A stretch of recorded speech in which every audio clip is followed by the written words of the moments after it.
Allô? Bonjour ma fille. Tu vas bien? Ça ne va pas? Qu'est-ce qui ne va pas? Il y a des choses que tu ne comprends pas. Tu sais, il ne faut pas être désespéré. Hein?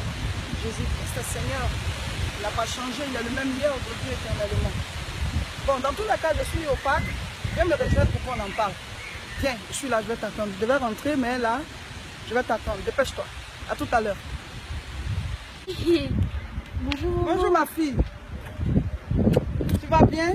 Sois bénie. Amen. J'ai fini, je devais rentrer.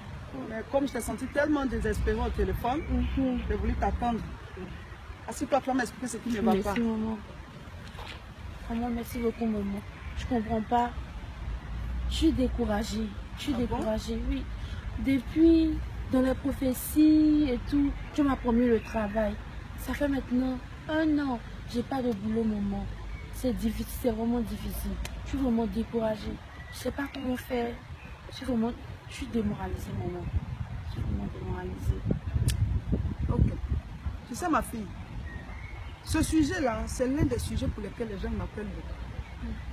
Plusieurs personnes m'appellent, ou bien au cours des entretiens, servante de Dieu, maman, pasteur, j'ai reçu plusieurs paroles de la part du Seigneur, et aussi dans la Bible dit que le Seigneur va nous bénir. Dieu m'a promis du travail, jusqu'à présent je ne travaille pas. Dieu m'a promis l'enfantement, jusqu'à présent je n'ai pas d'enfant. Dieu m'a promis le mariage, jusqu'à présent je n'ai pas de mari, pas de mari, ni même pas un fiancé et tout ça. Et certains sont tellement fâchés, ils disent qu'ils ne parlent plus avec Dieu. D'autres le bout de Dieu et tout ça. Mais on ne se fâche pas avec Dieu. Tu sais, il y a un principe que plusieurs chrétiens n'ont pas compris. Et c'est cela le nœud du problème. Si tu ne comprends pas les principes de la parole, tu vas croire que Dieu t'a oublié, ou alors qu'il ne t'exauce pas, ou alors peut-être qu'il aime les autres plus que toi. Et tu regardes les autres, tu as l'impression qu'ils avancent et que toi tu n'avances pas. Il y a des principes. Si tu n'appliques pas ces principes, ben, tu ne comprends pas et tu es toujours en état. Sinon Dieu ne t'a pas oublié. Tout ce qu'il a promis, il va le faire. La Bible dit quoi dans 1 Roi chapitre 18? C'est l'histoire du prophète Élie. Élie, Dieu l'a utilisé pour prophétiser contre Israël, qu'il ne va pas pleuvoir parce que le peuple d'Israël s'était détourné pour adorer les idoles. Et Dieu, qui ne partage pas sa gloire, a dit, je vais fermer le ciel, il ne pleuvra plus. Pendant 3 années et demie. Et c'est ce qui s'est passé. Et après, Dieu étant amour, il a dit à Élie, va dire au peuple à Akab, le roi, que la pluie va revenir. Donc Élie allait prophétiser, il a dit au roi qu'il va pleuvoir. Mais ma fille, quand Élie a fini de prophétiser, il est allé sur la montagne avec son serviteur. Élie a commencé à prier. Il a commencé à prier. Mais fallait-il encore qu'on prie pour une prophétie que Dieu a donnée? Et c'est là le nœud. C'est ce que les chrétiens ne comprennent pas. Dieu a parlé, mais quand Dieu parle, c'est comme une grossesse. Tu as reçu, mais le monde n'a pas encore vu. Donc, la grossesse, pour que l'enfant qui est dans le ventre arrive dans le monde physique, il faut l'enfantement, il faut l'accouchement. Personne n'accouche le sourire aux lèvres. Aucune femme n'accouche en souriant. L'accouchement, ça fait mal. C'est pour faire entrer ce qui est dans le monde spirituel, dans le monde physique. Ça s'appelle, la parole doit devenir chère. Dieu dit, tu vas travailler. Mais le jour que tu travailles, la parole est devenue chère. Amen. Ma fille, cette vie-là, c'est une vie de combat. La vie est une vie de combat. Si tu ne l'as pas compris, tu vas croire que Dieu ne t'exauce pas, il ne te voit pas comme les autres et tout, ou alors il ne t'aime pas. Non, tu dois appliquer ce principe. Dieu t'a parlé, qui va te donner du travail.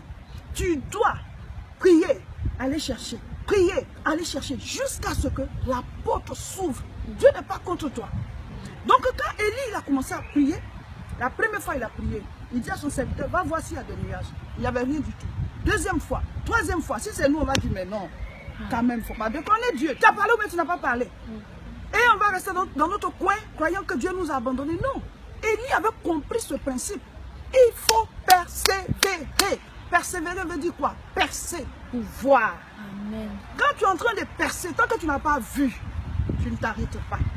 Donc Élie a continué de prier. Jusqu'à la 7e fois, c'est là que son serviteur a vu un petit nuage. Il est venu lui dire, j'ai vu un nuage, il est tellement petit, on dirait la paume d'une main. Élie dit, la pluie arrive. Dis-moi amen, ma fille. La pluie arrive, on peut acclamer le Seigneur. Amen. Quand tu commences à chercher du travail, à un certain moment, le ciel commence à être remué. On va t'appeler, on va dire, viens faire l'essai ici, ne refuse pas. Parce que c'est le petit nuage. Le petit nuage qui est en train d'annoncer la pluie, qui va faire que le ciel va s'obscurcir. Mais nous, souvent, quand c'est petit, on est désespéré, on boude, on murmure. Mais quand Jésus devait multiplier les pains pour les 5000 personnes, ce qu'on lui a donné, ce n'était pas suffisant.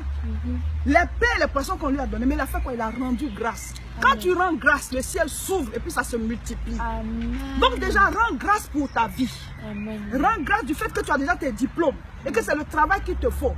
Rends grâce de ce que Dieu m'a prophétisé qui va te bénir. Amen. Et quand tu rends grâce, tu es sur le terrain, tu pries. Tant que tu n'as pas eu ce que Dieu t'a promis, tu ne dois pas arrêter la prière. Plusieurs chrétiens s'asseyent, ils attendent que la prophétie s'accomplisse. Ce n'est pas comme ça.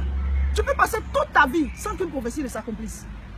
Des gens vieillissent sans que la prophétie ne s'accomplisse. Je te donne l'exemple des apôtres.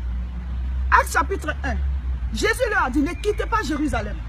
Restez, parce que je vous envoie le consolateur.